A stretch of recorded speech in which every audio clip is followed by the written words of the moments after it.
Assalamualaikum warahmatullahi wabarakatuh. Nama saya Kalila Adorabella dari kelas 12 IPA 1. Dalam video ini, saya akan membahas materi evolusi.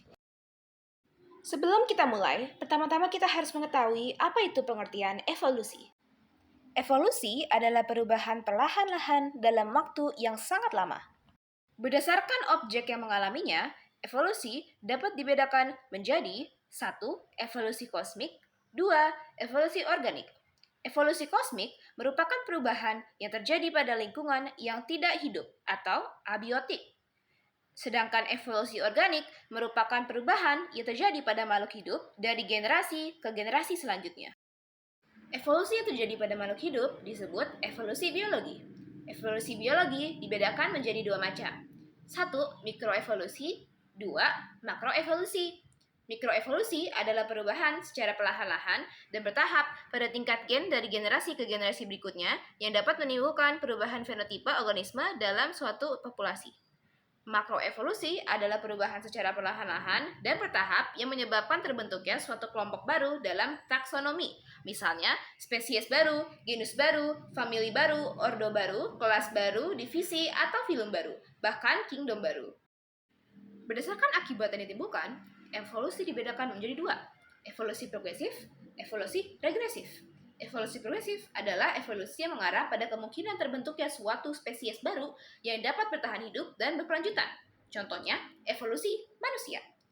Evolusi regresif adalah evolusi yang mengarah pada kemungkinan terbentuknya spesies baru yang tidak dapat bertahan hidup dan akhirnya menuju kepunahan.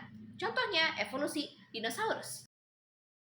Berdasarkan jumlah spesies yang berevolusi dan yang dihasilkan, evolusi dapat dibedakan menjadi dua, evolusi divergensi dan evolusi konvergensi.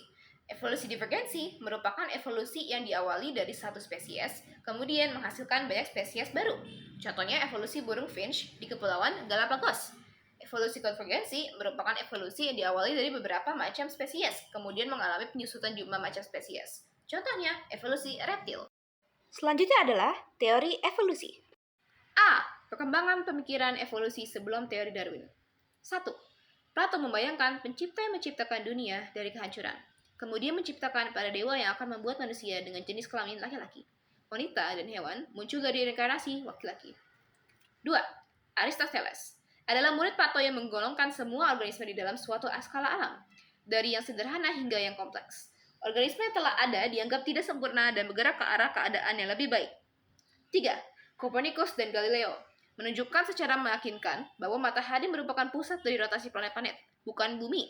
Dunia organik dan dunia fisik dapat diatur dengan hukum-hukum alami. 4. Erasmus Darwin menyatakan bahwa kehidupan di bumi memiliki asal-usul yang sama dan respons fungsional diwariskan kepada keturunannya. 5. Baron George Cuvier adalah peneliti fosil yang menyatakan bahwa kepunahan spesies akan digantikan oleh spesies yang baru. Suksesi atau perubahan fauna dari zaman ke zaman disebabkan oleh serangkaian bencana yang disusul dengan penciptaan spesies. B. Teori Darwin. Darwin berhasil mencetuskan teori evolusinya yang sangat terkenal hingga sekarang dan mendapat julukan Bapak Evolusi. Teori evolusi Darwin tertuang dalam bukunya yang berjudul On the Origin of Species by Means of Natural Selection, yang menyatakan bahwa asal mula spesies yang terjadi melalui seleksi alam. Buku tersebut diterbitkan pada tahun 1859. Buku Darwin tersebut berisi dua teori utama, yaitu 1. Spesies-spesies yang hidup sekarang ini berasal dari spesies-spesies yang hidup pada masa lalu. 2. Evolusi terjadi karena seleksi alam, atau seleksi alam merupakan penyebab evolusi adaptif. C. Teori Lamarck. John Baptist Lamarck berpendapat bahwa evolusi terjadi karena makhluk hidup yang beradaptasi dengan lingkungannya. D. Teori Weismann. Weismann menyatakan bahwa evolusi menyangkut pewarisan gen-gen melalui sel-sel kelamin atau evolusi berkaitan dengan gejala seleksi alam terhadap faktor-faktor genetik. Petunjuk adanya evolusi. Petunjuk adanya evolusi dapat kita lihat dari fosil, perbandingan anatomi, perbandingan embriologi, perbandingan fisiologi, perbandingan biokimia, organ tubuh yang tersisa, dan peristiwa domestikasi. Mekanisme evolusi. A. Mutasi gen. Mutasi gen dapat berakibat menguntungkan atau merugikan bagi kelestarian suatu spesies. Meskipun angka laju mutasi sangat kecil, tetapi dapat mengaruhi mekanisme terjadinya evolusi karena beberapa hal berikut. Terdapat ribuan gen dalam gamet yang dihasilkan. Setiap individu menghasilkan ribuan hingga jutaan gamet dalam satu generasi. Jumlah individu dalam setiap generasi sangat banyak. Jumlah generasi selama spesies itu ada sangat banyak. B. Hukum Hardy-Weinberg. Frekuensi alel dan frekuensi genotipe dalam suatu populasi dari generasi ke generasi berikutnya akan selalu tetap atau konstan pada kondisi tertentu. Rumus aljabar hukum Hardy-Weinberg yaitu P kuadrat tambah 2PQ tambah Q kuadrat sama dengan 1. P tambah Q sama dengan 1.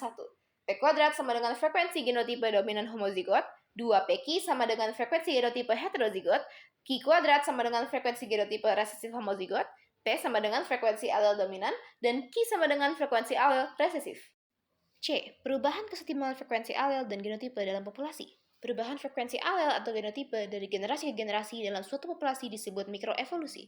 Faktor-faktor yang menyebabkan mikroevolusi yaitu 1. Lanjutan genetik atau genetic drift. Genetic drift merupakan perubahan dalam kumpulan gen dari satu populasi kecil akibat kejadian acak. 2. Mutasi.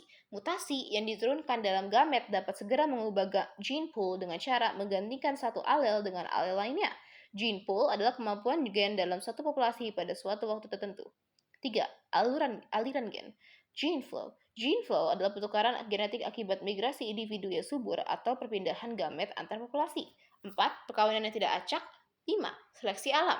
Seleksi alam menyangkut keberhasilan yang berbeda dalam berproduksi. Teori asal-muasal kehidupan. 1. Teori abiogenesis. Teori asal mula kehidupan pertama kali dikemukakan oleh Aristoteles. Teori ini dikenal dengan teori abiogenesis. A berarti tidak, bio berarti hidup, dan genesis berarti keturunan. Artinya makhluk hidup berasal dari benda yang tak hidup atau mati.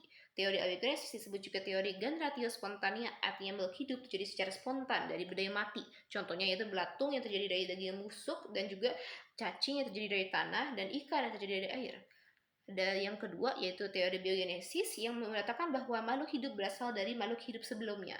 Para pendukung teori ini antara lain Francesca Redi, Lazzaro Spallanzani, dan juga Louis Pasteur. Habis itu yang ketiga, teori kreasi khas menyatakan bahwa kehidupan diciptakan oleh zat supernatural atau gaib. Setiap spesies diciptakan sendiri-sendiri sesuai dengan keadaannya saat ini. Salah seorang pendukungnya yaitu Carolus Linnaeus. Yang keempat, teori kosmozoan menyatakan bahwa kehidupan yang ada di planet bumi ini dimulai dari protoplasma yang membentuk spora-spora kehidupan di permukaan bumi secara tidak sengaja dan berasal dari mana saja. Yang kelima, teori kataklisma menyatakan bahwa spesies-spesies diciptakan dalam periode waktu yang tertentu atau yang berbeda dengan antara periode yang satu dengan yang lain terjadi bencana yang memusnahkan spesies sebelumnya kemudian diganti oleh spesies baru. Terima kasih sudah mendengarkan penjelasan materi saya. Saya harap apa yang telah saya sampaikan dapat berguna bagi Anda. Wassalamualaikum warahmatullahi wabarakatuh.